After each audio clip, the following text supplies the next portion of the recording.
Headline ce soir, l'incroyable élan de solidarité pour aider Clarisse et ses 11 enfants. Après la diffusion de notre reportage, les internautes se sont mobilisés pour aider cette mère de famille à trouver un logement décent. Nous l'avons suivi dans ses démarches. Et le front de mer de Pointe-à-Pitre, comme vous ne l'avez jamais vu, le président de la région et celui du grand port maritime ont présenté aujourd'hui le projet Caru-Kérabé, un immense programme d'aménagement qui prévoit de faire du front de mer un port d'escale exceptionnel. Et ça se précise pour la route du Rhum. Le deuxième comité de pilotage s'est réuni aujourd'hui. L'objectif, maximiser cette course qui représente un important vecteur de promotion des atouts naturels, culturels, économiques et sportifs pour l'archipel. Et enfin, l'association RI poursuit ses ateliers d'initiation au yoga à l'école. Cette fois, il s'agissait d'intéresser le personnel scolaire en contact avec la jeunesse. Bonsoir et bienvenue sur ATV Guadeloupe, la diffusion de notre reportage sur le calvaire de Clarisse et de ses 11 enfants a créé un véritable choc sur les réseaux sociaux et également dans l'opinion. Les internautes se sont mobilisés pour aider cette jeune femme à trouver un logement décent. En moins de 48 heures, elle a obtenu un rendez-vous ce matin chez un bailleur social. Nous l'avons suivi. Elisabeth Arsène, Patrick Curie. De Clarisse, 38 ans et mère de 11 enfants, vivant dans un haut de villa inadapté à sa famille nombreuse, entraînant une dégradation des relations locatives entre son propriétaire et elle. Malgré de nombreuses tentatives auprès des bailleurs sociaux, aucune solution n'avait été trouvée. Cependant, 2 jours après notre reportage, les bailleurs sociaux commencent à se manifester. Quand je suis passée à la télé, ça a ouvert certaines portes, dont les gens qui m'ont vu m'ont contacté et la dame m'a donné rendez-vous afin que je puisse me présenter pour me faire des propositions ce matin. Un élan de solidarité s'est aussi mis en place afin de débloquer rapidement la situation de cette famille. Mon charrette, c'est grâce à cette dame-là aussi qui a fait qu'aujourd'hui je me présente aujourd'hui dans les bureaux de la CIG. Puis, un entretien d'une 40aine de minutes lui a permis de constituer un dossier pour l'obtention de logement social. Et ça s'est bien passé. Là, je suis en attente d'une bonne réponse, j'espère. Et puis à part de ça, j'attends. Pour le moment, le seul logement qu'ils ont de F6, c'est à Bastère, à Dufort. Et je lui ai dit que j'accepte, mais là, elle m'a dit que c'est la commission qu'il faudra attendre. La commission devrait se réunir le 27 avril prochain, de quoi redonner espoir à cette mère et ses 11 enfants. Et puis, ce matin avait lieu la cérémonie de clôture de la préparation militaire gendarmerie de l'année 2018 au camp du Gommier de Bemao. 38 jeunes Guadeloupéens ont ainsi intégré la réserve opérationnelle de la gendarmerie. Ils viendront ainsi renforcer les unités dans leur mission, comme Yael, sortie major de cette promotion. On écoute d'ailleurs sa réaction qui sera suivie de celle du chef d'escadron Makaïka Patrick, tous deux interrogés par Anne-Elisabeth Artsen. Je me suis orientée vers la gendarmerie parce que plus tard, je souhaite en faire mon métier. Et j'aime ce métier parce qu'il y a de l'action, mais à la fois, il y a du sérieux, de la discipline qu'il faut avoir, il faut être sérieux. Il y a le contact avec le public, il y a le soutien qu'on apporte pour eux, la sécurité, et ça me plaît. Tout au long de ces 2 sessions, j'ai donné le meilleur de moi-même et aujourd'hui, j'ai su être récompensée en étant nommée major de ma promotion. Nous avons une promotion de 38 futurs réservistes. Alors les 38, au départ, c'était un peu plus nombreux. Donc on a sélectionné une 50aine pour faire les 2 sessions. Et à la fin, ils sont terminés à 38. Et bien pendant les 15 jours, ils apprennent le boulot de gendarme. Dans 15 jours, c'est 15 jours concentrés. Donc ils vont apporter un plus aux effectifs de la gendarmerie de Guadeloupe. Et en Martinique, pour lutter contre les sargasses, un nouveau prototype d'engin de ramassage est en cours d'expérimentation dans la commune du Vauclin depuis 2 jours. Une machine qui a été en partie financée par les services de l'État. On regarde le reportage d'Alizé Lutran et de Guy Raphaël René.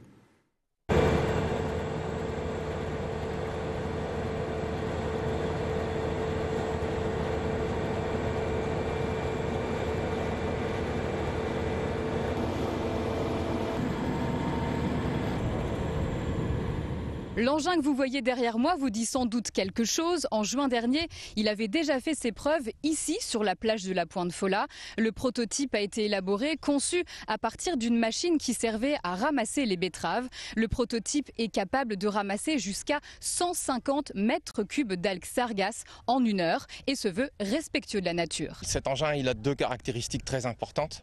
La première, c'est son débit de chantier qui va permettre de faire face à des gros arrivages sur les plages de la Martinique. Et sa deuxième capacité importante, c'est d'être très sélectif vis-à-vis du sable. C'est-à-dire qu'on va avoir une quantité de sable qu'on va emporter avec les algues qui sera réduite vraiment à son minimum. C'est-à-dire qu'on arrive à atteindre 1% de sable par rapport aux algues. On a un premier système à l'avant qui permet donc le ramassage, qui lui va gratter le sable et récupérer les sargasses tout en emportant le moins de sable possible. On a des convoyeurs ajourés qui tamisent au fur et à mesure du convoyage le sable pour en évacuer le maximum. Et ensuite, on a une benne de stockage qui peut contenir jusqu'à 20 mètres cubes. 1 tonne d'algues a déjà pu être ramassée, rien qu'aujourd'hui. Face à l'ampleur du phénomène cette année, la préfecture a décidé de débloquer une aide financière exceptionnelle pour encourager ce genre de projet. Nous avons un fonds qui est à hauteur de 500 000 €. Ces 500 000 € sont préfléchés sur toutes les communes qui sont concernées par le phénomène sargasse. Et puis par ailleurs, dans le cadre de nos appels à projets, on peut mobiliser, dans le cadre de la dotation aux équipements des territoires ruraux, un accompagnement financier pour acheter certains matériels. Il reste encore quelques ajustements à faire sur ce prototype. Dans quelques jours, il balayera les plages d'autres communes. Un deuxième engin du genre est en construction. Il devrait être homologué pour l'année prochaine. Et en Guyane aussi, les sargasses constituent un véritable cauchemar pour les populations, notamment pour les professionnels de la mer. Une délégation guyano-antillaise s'est d'ailleurs constituée pour rencontrer mardi prochain la conseillère de Nicolas Hulot, le ministre de la Transition écologique et solidaire, afin de trouver une solution efficace contre ces invasions. On écoute les détails de la maire de la ville de Cayenne, interrogée par Pierre Tréfou. En tant que vice-président de l'intercommunalité des Outre-mer, j'ai été invitée à faire partie d'une délégation qui rencontrera donc la conseillère du ministre, M. Hulot, qui s'occupe de la biodiversité et de la mer. Et donc c'est tout naturellement, dans l'ordre du jour on parlera de sargasses, et c'est tout naturellement que j'ai organisé cette réunion, parce que vous savez que Cayenne est la ville pilote, la ville qui a un port, et donc c'était important pour moi de connaître, en tout cas de savoir le diagnostic des pêcheurs. J'ai préféré les avoir en face de moi pour qu'ils puissent me donner les éléments de langage pour pouvoir participer à cette réunion. Quand il y a des sargasses pendant 3 mois, ils n'ont pas de chiffre d'affaires, ils n'arrivent pas à pêcher, donc il y a quand même une perte de chiffre d'affaires. Et puis également s'appuyer sur l'expérience des Antilles, puisque les Antilles, la Martinique et la Guadeloupe ont été touchées bien avant nous par le phénomène des sargasses. Donc revenir en Guyane avec des propositions certainement d'appareils, de machines, comme a parlé le maire de Rémire, une machine qui pourrait trier le sable et les sargasses sur la plage. Et puis pour les pêcheurs, je ne sais pas, il y a certainement des ingénieries disponibles. Je reviendrai avec, et puis surtout ce qui intéresse les pêcheurs, c'est surtout l'indemnisation. Et restez sur ATV Guadeloupe dans quelques minutes. La préparation de la route du Rhum qui arrive à grands pas. Et puis nous découvrirons les bienfaits du yoga, notamment pour les adolescents. Mais avant, les formateurs indépendants ont leur premier salon professionnel qui se tient en ce moment à l'hôtel La Créole Beach à Gosier. Une première mise en place par le syndicat des consulteurs et formateurs indépendants. Yvan Lemar est allé faire un tour. On regarde son reportage. Ce premier salon des consultants, formateurs et indépendants des Antilles a été organisé par le SICFI, un moyen de mieux faire connaître ce syndicat. Le syndicat SICFI, SYCFI, consultants formateurs indépendants, il existe depuis 5 ans.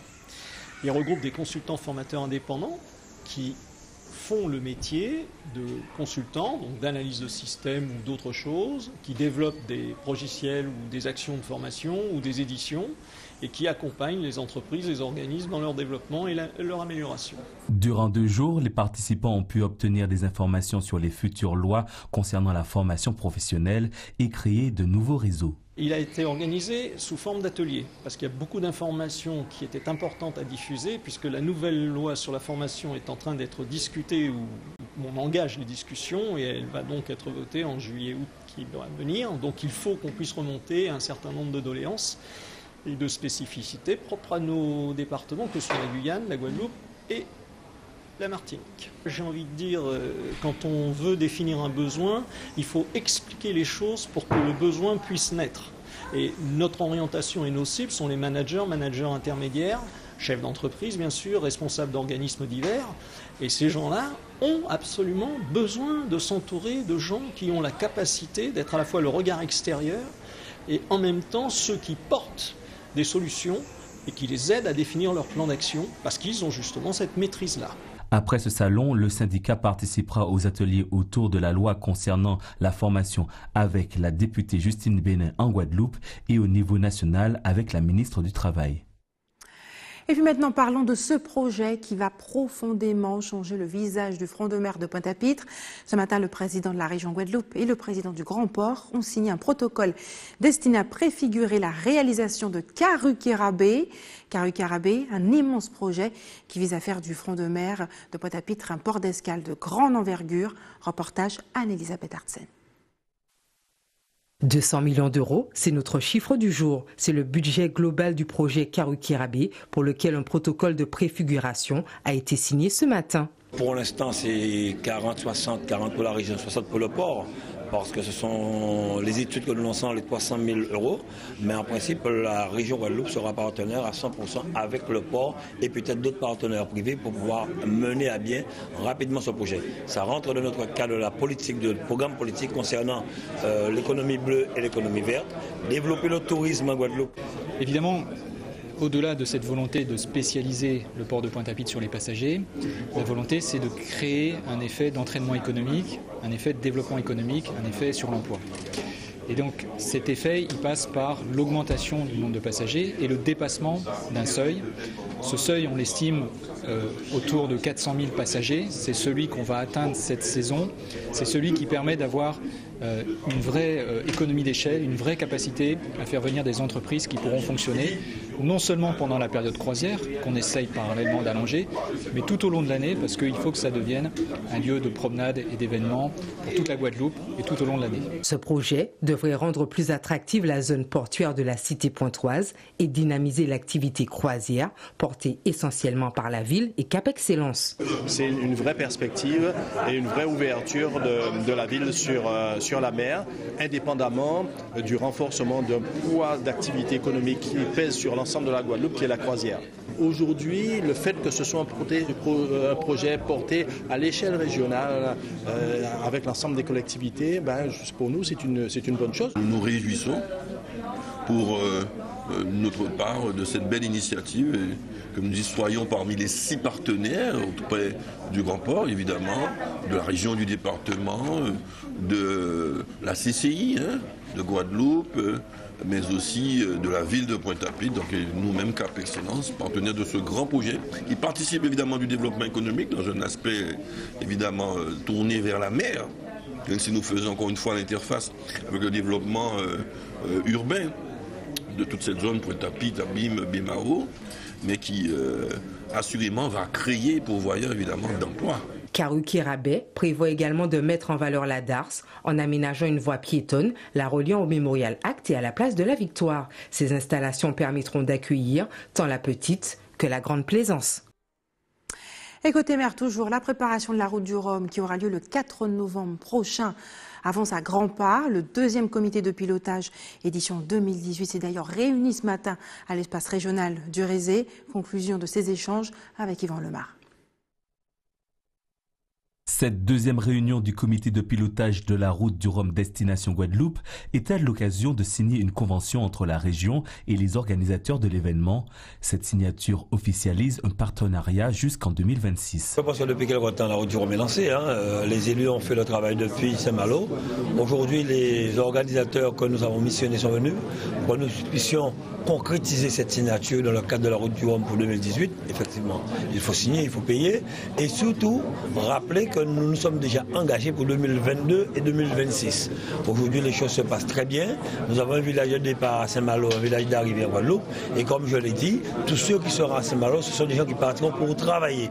Pas question d'emmener du monde en villégiature ni en vacances. Les choses se passent très bien avec M. Pelage, Nelson et M. Panquel en matière de sport, culture et économie qui font le travail, qui discutent, qui négocient avec les organisateurs. Donc maintenant, c'est à eux de continuer le travail commencé. Cette convention permettra la mise en place de stratégies économiques autour de l'événement. Nous sommes, avec cette signature de convention, on passe au côté bien sûr juridique. Donc là, au côté contractuel des choses. Tout est réfléchi, mais aujourd'hui, avec cette signature qui officialise le partenariat Penduic Région Guadeloupe, enfin OC Sport Penduic Région Guadeloupe, nous allons donc aujourd'hui pouvoir contracter avec l'ensemble des porteurs de projets, l'ensemble de tous les partenaires qui nous accompagnent dans cette opération. Donc c'est vraiment très important ce qui s'est passé ce matin. Du côté des organisateurs, cette signature est le moyen de créer une nouvelle dynamique autour de l'événement grâce à un accompagnement à long terme. C'est un partenariat dans la durée et c'était important pour nous de signer. Évidemment, il n'était pas question qu'on aille voir ailleurs parce que la route du Rhum, elle est ancrée entre Saint-Malo et Pointe-à-Pitre et la Guadeloupe, mais il est important de nous donner de la visibilité et de ne pas subir un peu ces dépressions qu'on avait entre deux routes du Rhum et se dire on va travailler dans la durée. On parlait de la route du Rhum, mais on parlait aussi de la route du bleu, la route du vert, et ça pour nous c'est important parce que notre public de demain c'est aussi les jeunes en Guadeloupe et ça c'est pouvoir les accompagner jusqu'à 2026. Cette année, plus de 120 skippers dont 6 Guadeloupéens participeront à l'événement. L'arrivée se fera au Memorial Act. 2 villages seront installés en Guadeloupe, un à Basse-Terre et un à Pointe-à-Pitre. Le départ sera donné le 4 novembre à Saint-Malo. Les premières arrivées sont prévues le 10 novembre. Et cette semaine, une icône de la lutte anti-apartheid nous a quittés, Winnie Mandela. Elle s'est éteinte ce lundi à l'âge de 81 ans. En Afrique du Sud, son parti, l'ANC, a décrété une semaine d'hommage et des funérailles nationales qui auront lieu ce 14 février. En Guadeloupe, une cérémonie d'hommage aura lieu jeudi prochain au centre socio-culturel de la commune de Saint-Claude. Pour nous en parler ce soir, notre invitée, Valérie Nougou-Payou, bonsoir. Bonsoir. Merci d'avoir accepté notre invitation ce soir. Vous êtes la présidente de l'association à l'initiative justement de cet hommage. En quoi, selon vous, est-il important d'honorer la mémoire de Winnie Mandela? Écoutez, Winnie Mandela est une grande dame de notre siècle, de notre temps, qui s'en va, une combattante et qui a lutté corps et âme pour la liberté et l'indépendance de son peuple en Afrique du Sud. Il est important de revenir un petit peu sur l'histoire de cette femme. C'est une histoire qui est très, très, très complexe. Elle fut l'épouse, on le sait, de Nelson Absolument. Mandela. Elle a consacré, vous l'avez dit, sa vie à lutter pour les droits des Noirs d'Afrique du Sud. On distingue néanmoins deux Winnie, l'une avant l'arrestation de Nelson Mandela et l'une après. Pouvez-vous nous parler de cette première femme qu'on découvre au début lorsqu'elle est avec son mari? Évidemment, Winnie, comme vous le savez, elle est née en 1936. C'est une dame qui est née pratiquement avec le feu de la révolte en elle. Donc, elle grandit justement dans une famille de 11 enfants et son père est un directeur d'école. Il est Xhosa aussi, c'est-à-dire de la même ethnie que Nelson Mandela. Et il faut dire, on ne le souligne pas souvent assez, la maman de Winnie Mandela est une métisse. Elle est née d'un père blanc et d'une mère Xhosa. Mais elle décède assez rapidement lorsque Winnie n'a que 8 ans. Donc Winnie grandit avec son papa et sa grand-mère paternelle qui lui justement inculque cette idée de la révolte et de l'indignation. Évidemment. Il y a cette idée d'indignation, mais en même temps, il y a ce désir de créer une véritable cohésion dans la société sud-africaine.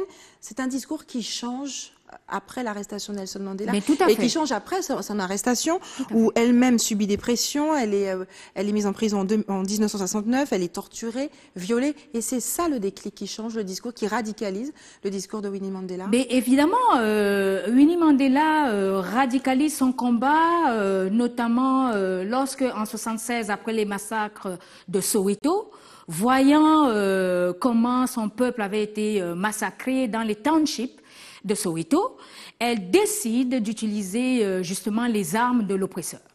Que fait-elle? Quel combat a-t-elle mené de façon concrète? Alors, Winnie Mandela était le fer de lance de la lutte à l'intérieur du pays, puisque la plupart des leaders de l'ANC avaient été soit emprisonnés, soit s'étaient exilés. Et Winnie était celle qui a porté pendant 27 années le combat contre justement le pouvoir ségrégationniste blanc à l'intérieur du pays. Quel rôle a-t-elle joué dans ce cas? C'est un rôle de leader et d'organisation de la lutte à l'intérieur, y compris la lutte armée, parce que Winnie avait décidé de répondre à l'oppresseur en utilisant les armes de l'oppresseur et avec la même vigueur. Après la libération de Nelson Mandela, son image se ternit, l'image de Winnie Mandela. Elle est reconnue coupable de l'enlèvement d'un jeune par sa garde rapprochée, ensuite de corruption quelques années plus tard. Que se passe-t-il à cette période?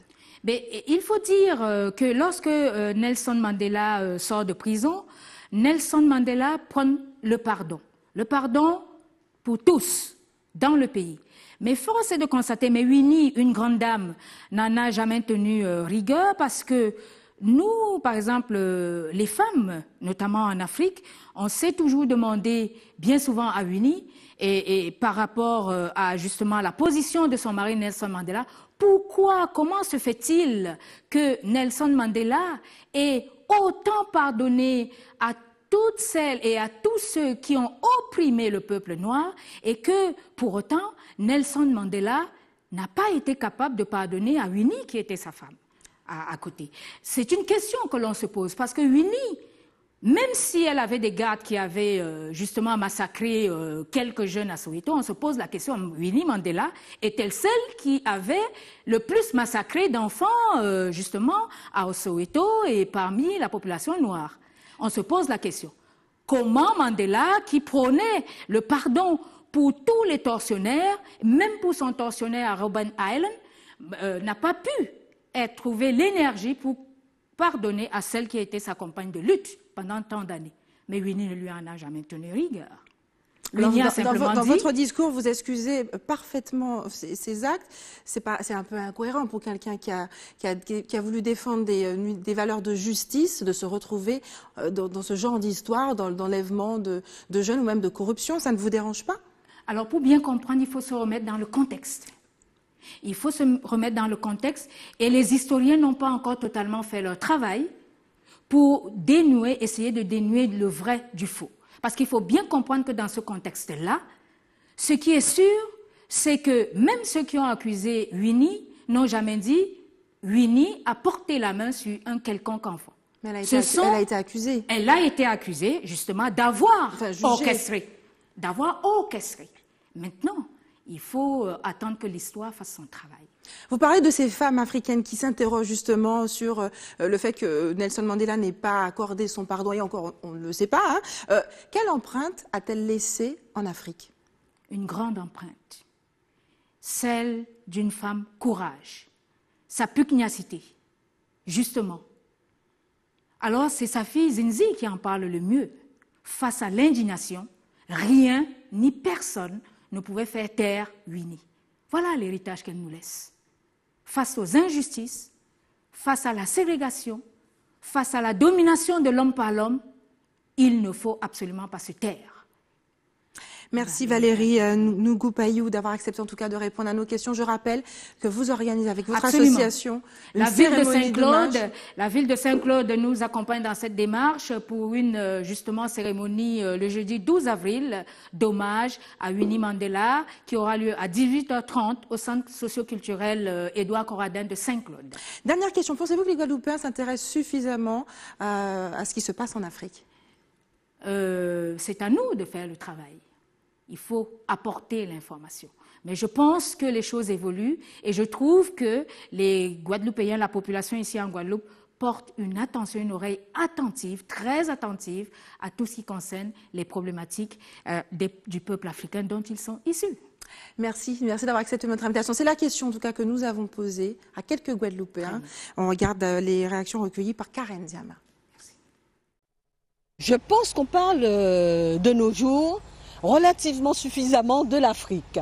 Parce que, vous savez, moi, j'ai beaucoup entendu, il y a quelques années en arrière, que des Antillais, des Guadeloupéens particulièrement, ont profité de voyages, sont allés en Afrique, afin de retrouver un peu les origines de nos ancêtres. Non, je ne pense pas. Pourquoi? Pourquoi? Parce que, bon, il y a différentes origines que... Nous, on est descendants des Africains. À la base, il y en a beaucoup qui savent qu'on est des descendants d'Africains, mais il y en a ceux qui ne prennent pas compte de ça. En général, non, je ne pense pas. Pourquoi? Les Africains, ils sont chez eux. Et nous sommes des Guadeloupéens, que je sais. Là, je ne sais pas. Ils sont très intéressés par rapport à l'Afrique. Pourquoi?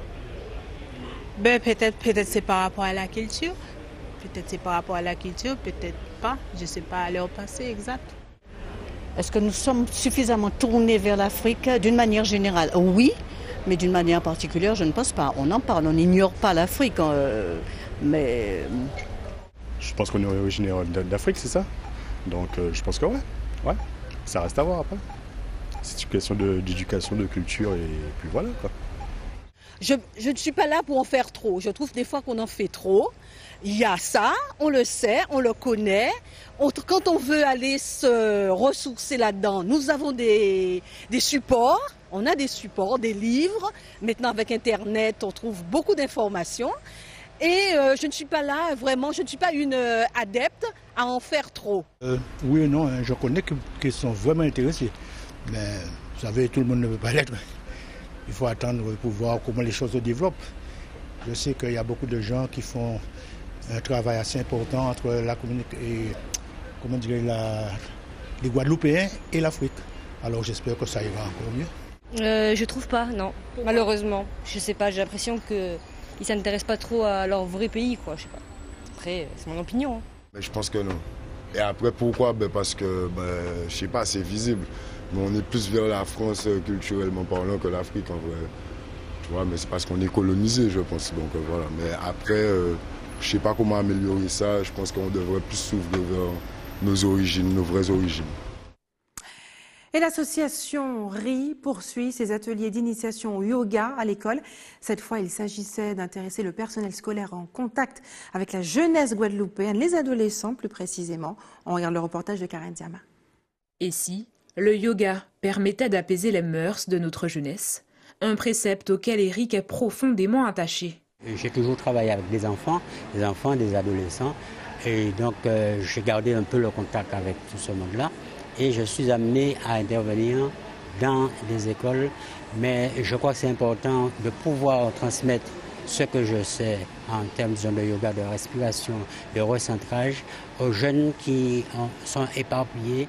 Anciennement éducateur spécialisé, il connaît les bienfaits de cette pratique sur un jeune en proie aux difficultés de la vie. De plus en plus, on a besoin que ces jeunes retrouvent en eux leur valeur, leur potentiel pour pouvoir s'ouvrir sur l'extérieur, s'ouvrir sur les autres et avoir un vivre ensemble meilleur que ce qu'ils ont en ce moment. En eux, ils ont tout ce qu'il faut déjà par la respiration.